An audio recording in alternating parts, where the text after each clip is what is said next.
talk a little bit about Revolutionary Road. Yes. A high-minded movie, I would say, in effect. It's from a very famous novel that by Richard Yates. A friend called when the movie came out and said, "Don't you remember how we all read the book?" It was very important because it was about us. Time magazine picked it as one of the 100 best novels of all time. It's been under option for years, from the time it was published.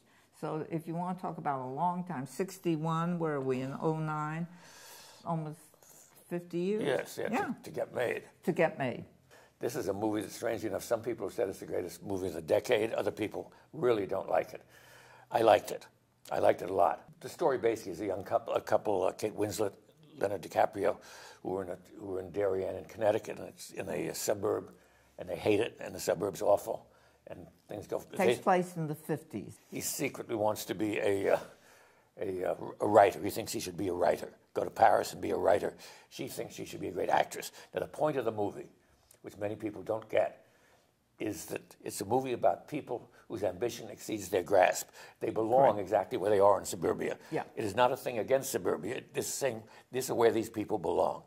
And it's a horrible movie to watch for me, because it's agonizing, because they start as a golden couple. And living the typical suburban life of the 50s. It's an almost abstract movie in showing these two people. Now, I thought Kate is absolutely fantastic, as always.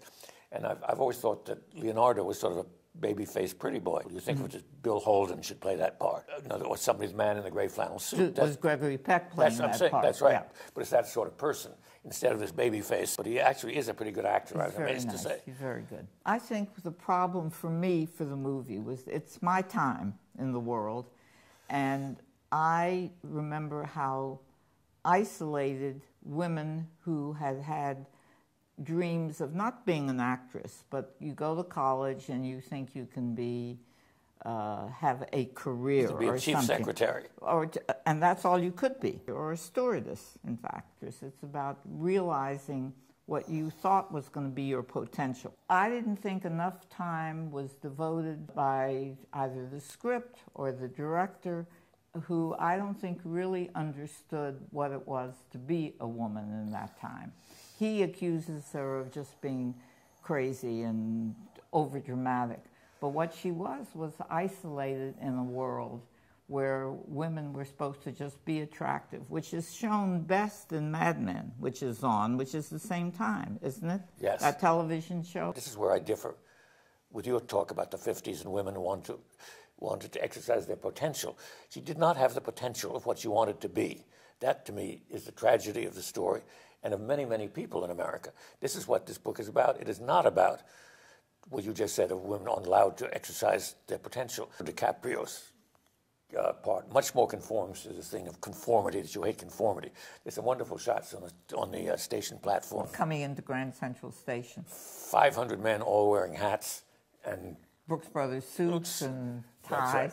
And total conformity. And the work he's doing is abominable, so he thinks, although actually it's what he's right for.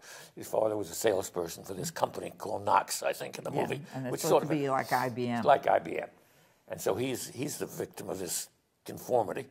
And But he's not good. I mean, he can't be a writer. He's not a writer. Well, that's what I'm saying. Yeah. But you can be a human being. You can do a good job at your job.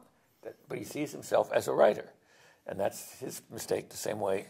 That's what makes it more intense than the movie you've been talking about. But anyway, enough. We, of course, have not mentioned two characters. Kathy Bates, who is the real estate star of Connecticut, who has sold them the house and is always looking for the golden couple because she sees the society as the Ladies' Home Journal, Good Housekeeping magazines at the time, who has a son who has had a psychic break, I guess you could call, has had 30... Nuts. He's nuts. He is institutionalized, and she brings him into the story in hopes that this golden couple will cheer him up. And, of course, he sees the tragedy of their lives. But the idea that the only sane person is the person in the madhouse is one of the most abominable cliches to me. There have been a lot of people like that idea. And, I mean, people like Kurt Vonnegut and all kinds of people have always. idea that the only sane person... I guess Dostoevsky, the idiot, isn't that what it's about? Leonardo, he has an affair, a totally dumb affair just with a secretary to get drunk in the afternoon and go to a motel or something. And it's just really out of boredom, but it genuinely means nothing. And a little later, she has a brief fling, doesn't she? Yes, one just out of frustration, whatever. Out of frustration. But I mean, the point is, it is not a central issue in the movie, which again I like. I think that's very true and interesting instead of this whole thing about, adultery and stuff. You know, Lorenzo, there was a movie made of the same, what was it called? What's it called? Ice Storm. Ice Storm. Ang Lee. Which also has some of these same elements. The chief thing in Ice Storm, I mean, a memorable part was the key parties. Yes. Which they had That's when you mentioned that they both have affairs. That's right, but the absolute meaningless of it. Yes. In these key parties in the 50s, people all throw their keys in. Were you ever asked to one of those? No. I wasn't either. No, gosh darn it. No.